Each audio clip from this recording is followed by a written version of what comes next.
Le jour où Santi Itorangi toucherait les restes humains de ses ancêtres devait marquer le début de la fin de leur séjour de 140 ans en exil forcé. Le représentant de l'ONU pour le territoire polynésien connu de nombreux Européens sous le nom d'île de Pâques a passé les 4 dernières années à Leipzig, dans l'est de l'Allemagne, pour préparer le rapatriement de 28 membres des clans Uki et Itorangi de la nation Rapa Nui dont Ivi Tupuna, restes squelettiques, ont été enlevés de leur lieu de repos d'origine par une expédition de canonnières allemandes en 1882 et se sont retrouvés dans les collections des États de Saxe et de Berlin.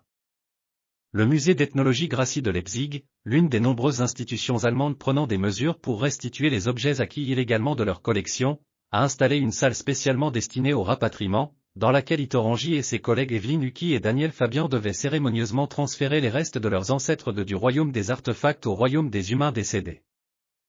Le processus, qui est communément décrit comme une réhumanisation, nécessite d'envelopper les os et les crânes dans un tissu fabriqué à partir de fibres de mûrier à papier, et, surtout, un toucher humain. Le contact physique est le seul moyen d'humaniser les restes de nos ancêtres, a déclaré Itorangi. C'est la seule façon pour eux d'oublier la douleur.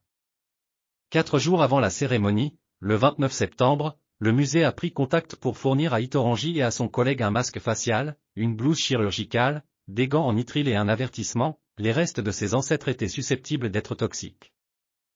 Alors qu'un mouvement de restitution d'objets de collections ethnologiques s'accélère à travers l'Europe et l'Amérique du Nord, les musées s'éveillent à un dilemme éthique. L'utilisation historique généralisée des pesticides signifie que les objets dans leur rôle de stockage sont non seulement toxiques en termes de leur héritage colonial problématique, mais aussi en termes de contamination par des substances hautement dangereuses. L'idée que ces objets de musée puissent à nouveau être utilisés dans des cérémonies et des performances ritualisées, avertissent les scientifiques, pourrait s'avérer illusoire alors qu'ils présentent un risque pour la santé de ceux qui les manipulent.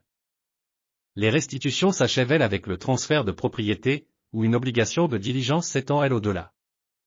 Dans Pest Control in Museum, une étude historique publiée au printemps dernier, la chercheuse berlinoise Hélène Tello décrit la manière dont une industrie chimique allemande en plein essor de la fin du 19e et du début du 20e siècle commercialisait agressivement des produits auprès des musées qui luttaient pour protéger leurs collections contre les infestations de parasites tels que les coléoptères des bois, les mites des vêtements ou les lépismes argentés. À l'époque, beaucoup de ces musées manquaient de personnel et étaient complètement débordés par la tâche de gérer les objets qu'il avait amassés à l'époque coloniale, a déclaré Tello, ancien conservateur du musée ethnologique de Berlin. Les matériaux organiques tels que le bois, le cuir, les fourrures et les plumes ont été généreusement pulvérisés avec des produits chimiques qui se sont avérés plus tard très dangereux.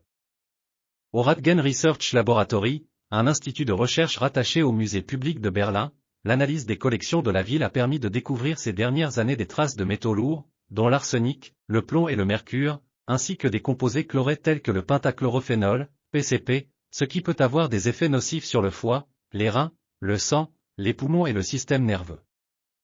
Nous rencontrons fréquemment des objets dans nos collections avec des niveaux de contamination biocides déconcertants, a déclaré Stéphane Simon, directeur du laboratoire.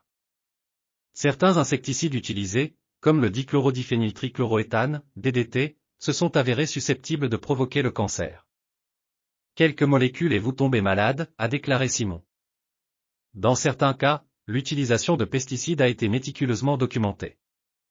Un meuble de rangement en métal gris du musée ethnologique est marqué d'un panneau d'avertissement disant « Schwarz Object » ou « Objet noir ».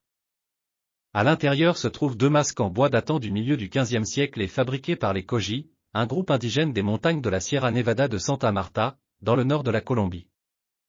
Les masques, qui étaient autrefois portés lors de cérémonies religieuses, ont été achetés en 1915 par l'ethnologue allemand Konrad Theodor Preuss au fils d'un prêtre Koji décédé, un achat qui, selon le musée, n'aurait jamais dû avoir lieu. Il est assez clair que ces masques sont arrivés illégalement à Berlin, a déclaré la conservatrice des musées d'État de Berlin, Manuela Fischer. En septembre dernier, la Fondation du patrimoine culturel prussien, qui supervise les musées de la ville, a annoncé avoir entamé des pourparlers avec la Colombie et la communauté Koji pour rapatrier les masques. Un porte-parole de l'ambassade de Colombie à Berlin a confirmé qu'elle avait soumis une demande officielle de rapatriement. Mais un contact direct de la peau avec ces masques faciaux, potentiellement lors d'une cérémonie physiquement intense, comporterait un risque considérable pour la santé. Dans les années 1940 et 1950, selon les archives, le récipient contenant les 2 masques a été pulvérisé à plusieurs reprises avec du 1,4 dichlorobenzène, un désinfectant pouvant provoquer des difficultés respiratoires et suspecté de provoquer le cancer. Étant donné que les archives des traitements aux pesticides conservés dans les musées allemands sont souvent pleines de lacunes, la base scientifique pour évaluer le risque pour la santé qu'ils posent peut être fragile à moins d'être déterminée par une analyse chimique. Dans certains cas, les craintes se sont révélées infondées.